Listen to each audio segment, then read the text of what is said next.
پریشانی میں شیطان مزید وسوسے ڈالتا ہے کہ سب نے تمہیں چھوڑ دیا، اب تو مشکل سے نکلنے کا کوئی راستہ ہی نہیں ہے، اور جو وہ جو وہ ہمیں مایوس کر کے ہمارے اوپر فکر کو غالب کر دیتا ہے، سوچوں کو غالب کر دیتا ہے۔ لیکن فکر کے لمحات میں خود کو ذکر کی طاقت سے، ڈپریشن سے نکال کر امید کی طرف لے جانا ہے ہمیں، یہ ہم نے خود کرنا ہے اس چیز کو۔ حالات ہمیشہ ذکر سے بدلتے ہیں، ذکر کرنے والا جم جاتا ہے۔ اسے معلوم ہوتا ہے کہ عزت اور ذلت اور خیر اور شر سب اللہ تعالیٰ کی طرف سے ہوتی ہے،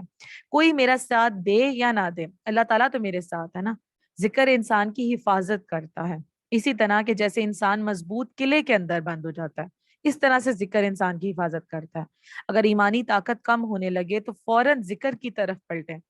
گناہ دل میں برے اثرات چھوڑتے ہیں، لہٰذا کثرت سے استغفار کیا کرے۔ انسان اپنے سکون اور اطمینان کے لیے ہر طرح کی سہولیات کو حاصل کرنے کی کوشش کرتا ہے، اچھے لباس، کھانے کا انتخاب، ہر چیز میں سیر و تفریح کے لیے جاتا ہے تاکہ اسے خوشی ملے، مگر یہ سب چیزیں انسان کو وقتی خوشی تو دے سکتی ہیں، مگر حقیقی سکون صرف اللہ تعالیٰ کے ذکر میں ہے۔ اگر آپ کے پاس ذکر کی لذت ہے تو دنیا کی بڑی سے بڑی مصیبت بھی آپ کو پریشان نہیں کر سکتی۔ آپ کو جتنی زیادہ فکر ہے نا، اتنا ہی زیادہ ذکر کریں۔ تو یہ آج کا پیغام ہے کہ اگر آپ اللہ تعالیٰ سے محبت کرنے والی ہیں اور ایمان کی حلاوت محسوس کرنے والی ہیں تو بڑی سے بڑی آزمائش میں آپ ذکر کی طاقت سے یوں گزر جائیں گی کہ آپ کے جو مخالفین ہیں وہ بھی حیران رہ جائیں گے کہ یہ سب کیسے ممکن ہوا، یہ اتنی بڑی پریشانی سے کیسے نکل گئی۔ تو اللہ تعالیٰ ہم سب کو اپنے ذکر کی توفیق عطا فرمائے، ہم سب کی مشکلات کو آسان فرمائے، اور اللہ تعالیٰ ہم سب کو دین پر استقامت عطا فرمائے۔ آمین ثم آمین۔